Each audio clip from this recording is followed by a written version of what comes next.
አላማህ ምን እንደሆነ አትናገርም እንዴ? አላማህ ምንድነው አባቴ? አለያየህ። አይለያዩም። የተለያዩ መስሎ ከሆነ አይለያዩም እነሱ። አይገርምም? አንተ ግን መሀል ሚዲያ ላይ እንደምትቀር እመነኝ ማለት ነው። መሀል ሚዲያ ላይ ትቀራለህ። ሲጀመር በጥንዶች መሀል የገባ ሰው መጨረሻ ላይ መሀል ሚዲያ የሚቀረው የገባው ሰው ነው። ይሄ የታወቀ ነው ማለት ነው። እውነት ለመናገር ዛሬ ሱስ በስማም የእውነት ወረደችበት። እውነት በስማም በጣም ነው የሰደበችው ዛሬ ዲያኒ። የዲያኒ አላማ ዛሬ ተናገር ሲባል ጭራሽ ለመናገር ሁሉ አዲስ ነገር አለ ብሎ ነው የሄደው። የእውነት ለመናገር ሀይሚና ቦራ አንድ ነገር ልላችሁ ፈልጋለሁ። በእንደዚህ አይነት ነገር አንተም ሆነ ሀይሚም እንደዚህ በዚህ ሰውዬ ብላችሁ ፍቅራችሁን እንዳታጡ። ሌላ ምክንያት ካላችሁ ምክንያታችሁን ተናገሩ እንጂ በዚህ በዲያኒ ብላችሁ ሀይሚና ቡራ በመሀላችሁ ክፍተት እንዳትፈጥሩ። እውነት ለመናገር ምንም ክፍተት አይፈጠርም፣ አትለያዩም። ይሄ የታወቀ ነው። ዛሬ ብሩኬ የሆነ ጫፍ የተናገረው ነገር አለ። የገባው ይገባዋል፣ ያልገባው ደግሞ ምንም ማድረግ አይችልም። ሩታዬ የኔ ሰቀቀን፣ የኔ ቆንጅዬ እህት ምን ሆነሽብኝ ነው? እናት አለሚ ራስሽን ጠብቂ የኔ እህትሽ፣ የኔ ሰቀቀን። እንዲህ አንቺ ፈተናን ያሳለፈ ሴት የለም የኔ ልዩ። የእውነት ነው ምልሽ። በርችልኝ፣ ራስሽን ጠብቂ የኔ እህት። እሺ ይሄን እልሻለሁ ሩታዬ፣ የኔ ሰቀቀን ራስሽን ጠብቂ እማዬ። እሺ ሁለተኛ ነገር ደግሞ ዛሬ ቤዚና ከዛችኛዋ ልጅ አብረው ነው የመጡት። ምን አለች መሰላችሁ? ማርክን ተንከባከቢው፣ ማርክን እንዳይከፋው፣ ማርክን እንዴ አንቺ እኮ አይደለሽም የምትነግሪያት ይሄንን። የምትፈልጊው ከሆነ ከማርክ ጋራ ኦኬ ቀጥይ፣ የማትፈልጊው ከሆነ ላጥ ብሎ መውጣት ነው ብዬ አስባለሁ። ተንከባከቢው፣ እንዳይከፋው፣ ምን እንዳይለው እያልሽ ስታስተምሪያት ነበር ዛሬ። በዚህ ሀሳብ ምን ትላላችሁ እናንተ? ሰላም ጤና ይስጥልኝ አድማጭ ተመልካቾች፣ እንዴት ናችሁ? አቢ ነኝ። ለዚህ ቤት አዲስ ከሆናችሁ ቤተሰብ ሁኑ። አብራችሁ ይላላችሁ። አመሰግናለሁ። ሰላም ጤና ፍቅር ከእናንተ ጋር ይሁን። እወዳችኋለሁ፣ አከብራችኋለሁኝ። ይሄ ቪዲዮ ከተመቻችሁ ላይክ ሼር ማድረጋችሁን አትርሱ። እንዲሁም ሀሳብ አስተያየታችሁን ስጡ። የፈለጋችሁን ሀሳብ አስተያየት መስጠት ትችላላችሁ፣ የተሰማችሁን የተመለከታችሁትን ማለት ነው። እና ደግሞ ዛሬ ለአንድ ለማዳም ቅመሞች የማስተላልፈው መልእክት ይኖረኛል። እሱም መልእክቴን ሰምታችሁ እንግዲህ ከልባችሁ ውስጥ ልታስገቡት ትችላላችሁ። የምትሰድቡኝም ትኖራላችሁ። ነገር ግን ብትሰርቡኝም ያበጠ ይፈንዳ መናገሬን አልተውም። እኔ እናገራለሁኝ ማለት ነው። ስለዚህ እስከ ቪዲዮ ፍጻሜ አብራችሁ እንዲቆዩ በአክብሮትና በትህትና ጠይቃለሁ። ስለዚህ ደግሞ ቪዲዮውን ሳትሰሙ ኮሜንት አትስጡ ባካችሁ። ይሄንን በትህትና ጠይቃችኋለሁ። ቪዲዮውን እንኳን ትንሽ ደቂቃ ሰምታችሁ አይታችሁ ስለምን እንዲያወራው ሳታቁ ዝም ብላችሁ ኮሜንት ለመጻፍ ወይም ደግሞ ለመተቸት ባትሮጡ ጥሩ ነው። ኤኒዌይስ ምንም ብትሉኝ ምንም ስድብም ቢሆን ሰውን ያጠነክራል። ምንም ችግር የለውም። ግን እኔ ሰደባችሁ ሳይሆን ቪዲዮውን ሰምታችሁ በቪዲዮ መልክ ሀሳብ ስጡ ለማለት ነው ማለት ነው። ዛሬ የዲያኒ አላማ ዛሬ አላማውን አሳውቋል። ሀይሚዬም ሲገባሻ ብዬ አስባለሁኝ እውነት ለመናገር ማለት ነው።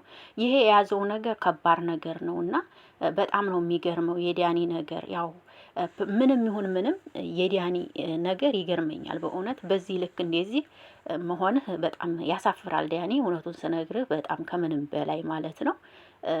ሶሲ ዛሬ ትክክል ናት። እውነት ለመናገር እንዴት ነው ለሀይሚ የምትቆረቆረው? ብሩኬ ይቆርቆርላት እንጂ አንተ ለምንድን ነው የምትቆረቆርላት ማለቷ ትክክል ናት። ትናንት የመጣ ይሄ ዚፍጥ ስለሆነ ትክክል ናት ሶሲ ዛሬ ማለት ነው። ልክ ልኩን ነው የነገረችው ማለት ነው። እኔም ለአንተም የምገባ ሰው አይደለሁም ነው ያለችው። እውነት ለመናገር ሶሲ ቡራ መግቢያ ላይ የተናገርከውን ነገር ሰምቼሃለሁኝ። ለዚህ ብለህ ሀይሚም ደግሞ ብሩኬን በዳኒ ምክንያት ወይም በመሀላችሁ በገቡት ምክንያት ተተለያያችሁ። በጣም ነው የሚደብረው። ግን ሌላ ምክንያት ካላችሁ እሱን ግልጽ ማድረግ ነው እንጂ ይሄ ነገር ራሳችሁ ለብቻችሁ ሆናችሁ ከህይወታችሁ ማስወጣት ትችላላችሁ። ሲጀመር ማለት ነው። ብሩኬ ምን አለ ዛሬ ከካሜራ ጀርባ ያንቺና እኔ እኮ የምናወራው ነገር አለ ብሏል። ይሄ ነገር ማለት ነው። እና ሲጀመር ዩቲዩብ ላይ አሁን ላይ ሁሉንም ነገር ስትመለከቱት ከእንደዚህ አይነት ነገሮች የሚሰራ ሰው የለም እውነት ለመናገር። ምክንያቱም ቪው ያለው ብር የሚያስገኘው ይሄ ነው። ሁሉም ናቸው እየሰሩ ያሉት፣ የስራው ባህሪ ነው። በዚህ አጋጣሚ ወደ ቅመሞችዬ ልመጣ ነው። ይህንን ስል ያው እንቅጥቅጥ አርጎ የሚከፋችሁ ትኖራላችሁ። አንድ ነገር ልበላችሁ፣ ሰውን ውደዱ፣ አክብሩ፣ ተከተሏቸው፣ እዋቸው፣ ውደዷቸው፣ ውደዷቸው። ቪዲዮአቸው ሁላቸው ላይክ አርጉላቸው፣ ሀሳባችሁን ስጧቸው። ኦኬ ኦኬ። ግን እነሱ እንደዚህ ግር ብለው በመጡ እንደዚህ ሆን ብለው በመጡ ቁጥር ራሳችሁን የምትታመሙ ራሳችሁ ስራ መስራት አቅቶናል ምን እንሆን የምትሉኝ ማለት ነው። ለእናንተ አንድ ሀሳብ አለኝ። አንድ ነገር ልንገራችሁ። እዚህ ጋር የመጣ ነው እኛ ልንቀየር ልንለወጥ ካለንበት ትንሽ ደረጃ ከፍ ለማለት ነው የመጣ ነው። ይህን ታውቃላችሁ።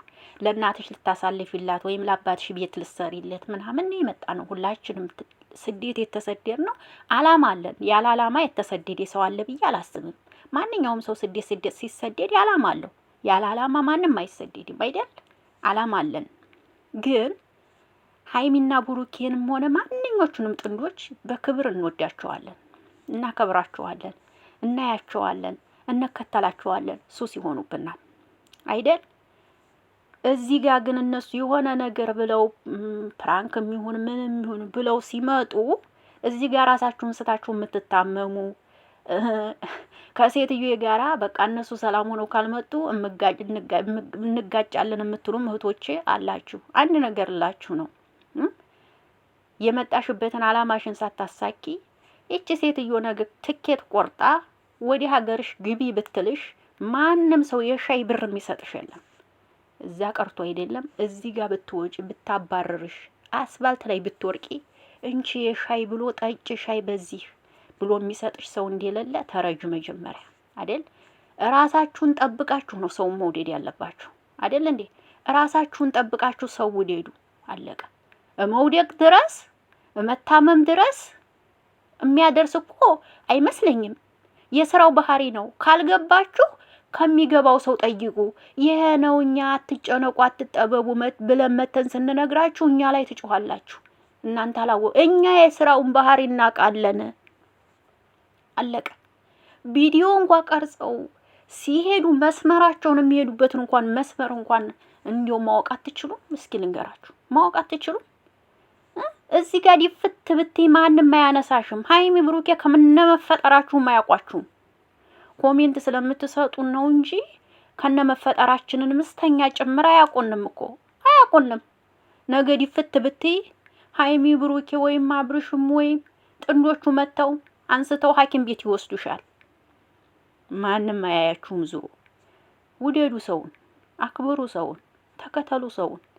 ግን ራሳችሁን ጠብቁ። የመጣሽበትን አላማሽን ወቂ። ገባሽ? የመጣሽበትን አላማሽን ተረጂ። ከዛ በኋላ ነው ታመምኩኝ፣ ስራ መስራት አቃተኝ፣ ከሴትዮ ጋር ግጭት እየፈጠርኩኝ ነው እንዴ? እነሱ ካሜራ እንትን ብለው ለ30 ደቂቃ ጸብ ፈጥረው ከዛ በኋላ 30 ደቂቃ ከዘጉ በኋላ ሁሉም ሰላም ናቸው። አንቺ እዚህ ከስራሽ ተደናቅፈሽ ነገ አላማሽን ሳታሳኪ በእጅሽ እንኳን 5 ሳንቲም ሳይኖርሽ አገርሽ ብትልክሽስ ምን ታገኛለሽ? ምንም አታገኝም። ደሞም እንኳን ተመልሰሽ እንዳትመጪ በሰላም እንኳን ካልተሸኛችሁ እኮ ካንስል አድርገው ነው የሚልኳችሁ። ተመልሳችሁ እንኳን እንዳትመጡ። ይሄንን ቆም ብላችሁ አስቡበት።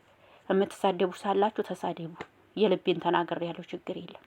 ቢዚ ደግሞ ማርክን የምትወጁ ከሆነ በቃ ጠቅሌና ወደ ማርክ ሁኝ። የማትወጁ ከሆነ ተንከባከቢው፣ ደህና አርገሻዡ ምናምን የሚያስብልሽ ነገር ምንም የለም። አንቺ ያልሆንሽው እሷ ትሆነዋለች ማለት አይገመትም። ማንሆን ከሆነ የሰውን ልብ መስመር አስፈላጊ አይደለም። ጥቅልል ብለን መውጣት ግዴታ ነው። አለቀ። ይሄንን ነው የምለው። ይሄ ነው ሐሳቤ። ሩታዬ ራስሽን ጠብቂ። እኔ እናት የኔ ሰቀቀን በጣም ነው ያሳዘነችኝ። ሩታ ክስት ብላለች። እስኪ ዋ ከሰውነት የኔ እናት አንዋርና አቤል እግዚአብሔር ይጠብቃችሁ። በእውነት ተጎኗ ስለሆናችሁላት በዚህ አጋጣሚ በጣም አደንቃችኋለሁ። በጣም የምትደነቁ ሰዎች ናችሁና በጣም ነው የማደንቃችሁ በእውነት። አቤላና አንዋር እግዚአብሔር ያክብራችሁ። አሁንም ከጎኗ ሆኖላት እላለሁ። አመሰግናለሁ። አቢ ነኝ። መልካም ቆይታ ባይ